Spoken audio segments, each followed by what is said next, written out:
Hello guys, তো আজকের হলো ডেলি ব্লগ নাম্বার 4। আজকের ডেটটা বলে দিই। আজকের হলো একটা ফোন করেছে দাঁড়াও। হ্যাঁ, তো এখন আমার একটা বন্ধুর ফোন এসে গেছিলো। ফোনটা কী ব্যাপারে ছিল? ফোনটা ব্যাপারে ছিল যে কালকের পঞ্চমী, আজকে চতুর্থী, তো কালকের পঞ্চমী, কাল আমরা কলকাতায় যাবো ঠাকুর দেখতে। সেই জন্যে এই ব্যাপারে জানার জন্য আমার বন্ধু ফোন করেছিল। ওই ব্যাপারে কথা হলো, যাকোটা বাদ দাও।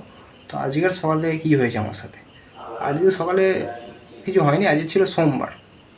আজকে সকালে উঠলাম, উঠে তোমার আমার কিছুই করিনি, মেনলি ফোন টোন ঘাঁটলাম। ফোন টোন ঘাঁটা হয়ে যাওয়ার পরে চান বান করে খেয়ে দিয়ে আবার শুয়ে পড়েছিলাম, মানে শুয়েছিলাম হালকা। আর ঘুরতে গেছিলাম, বিকালবেলা ঘুরতে গেছিলাম। তো বিকালবেলা আমার একটা বন্ধুর সাথে ঘুরতে গেছিলাম। সেখানে ওর ক্যামেরা আছে, ও ক্যামেরা কিনেছে, ওর ক্যামেরায় কিছু ফটো তুললাম।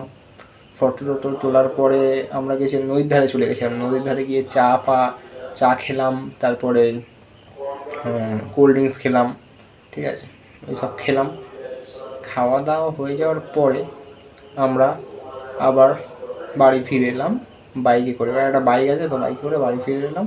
ফিরে এসে এবার আমরা, মানে আমি, ওই মাথা খুব ব্যথা করছে এখন, বাড়ি ফিরে এসে মাথা ধরছে, কারণ হচ্ছে কালকে জ্বর না চলে আসে। কাল কলকাতা যাবো, তো খুব এক্সাইটেড। তো পারলে ভ্লগ টক করবো, ভ্লগ তো করবো না হয়তো, এরকম ক্যামেরা মুখে তুলে শর্ট ভিডিও করে আনবো, কলকাতার ঠাকুরগুলো তোমাদেরকে দেখাবো। তো চোখ রাখবে আমার চ্যানেলে। হলো, তো আজকের 70টার মতো পুশ আপ মেরেছি। ভেবেছিলাম 100টা মারবো, তারপরে মারলাম 70টা। আরও 20টা চাইলে আমি মারতে পারতাম, কিন্তু ভালো লাগে না। আর আমি মারতে পারি, কেউ ভাবো না যে আমি খুব অলস, মানে আসলেই অলস, কিন্তু আমি চাইলে মেরে দেবো, কিন্তু ভাল লাগে না। কী লাভ? নাথিং, কোনো লাভ নেই। তো এবার আমি আমি কী করবো, আমি এবার আমার একটা পিসির বাড়ি গেছে, তো ওখান থেকে মনে হয় ফিরে এসছে।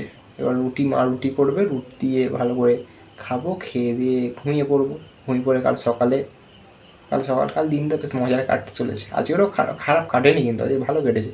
আজকে ঘুরতে গেছিলাম, খুব আনন্দ এসছে, মজা এসছে। পুজো আসছে, আর চতুর্থীর দিন। তো আমরা প্রথমে এখানে বাইকে করে প্রথমে আমরা গেছিলাম ওই জায়গাটার নাম কি, আমার কলেজের কাছে। আচ্ছা, ওই জায়গাটার নাম কী ছিল? ডায়মন্ডের জায়গার নাম ভুলে যাচ্ছি। নাইয়াপাড়া। ওখানে প্রথমে ঠাকুরের ফটো তুললাম। প্যান্ডেলের ফটো তুলতে পারিনি, কারণ প্যান্ডেল সব ইনকমপ্লিট। ঠাকুরের ফটো তুললাম, ঠাকুরের ফটো তুলে আবার ফিরে এসে শিবালয়ের ঠাকুরের ফটো তুললাম। শিবালয়ে একটা ভাইয়ের সাথে দেখা হয়ে গেছিলো, যে প্যান্ডেলে কাজ করছিলো। বলছিল যে এখন ফটো তুলে কোথাও ছাড়বে না। আমরা বলবো না, আমরা সেই পুজোর পরে ছাড়বো। বলে ঠিক আছে, পুজোর পরে ছাড়ার দরকার নেই, তুমি পঞ্চমীর পরে থেকে ছাড়তে পারো। এটা বলে চলে গেল। তো আমরা আমাদের মতো ফটো তুলে চলে এলাম। চলে এসে আমরা গেছিলাম হাই স্কুলে অনিদার সাথে দেখা হয়ে গেছিলো, আমাদের বাড়ির একটা দাদা, অনিদার সাথে দেখা হয়ে গেছিলো। তো ওখানে কিছু ফটো তুলে আমরা গেছিলাম ডাইরেক্ট নয়, ওখানে যাওয়ার পথে একটা ঠাকুর দেখেছিলাম যাওয়ার পথে।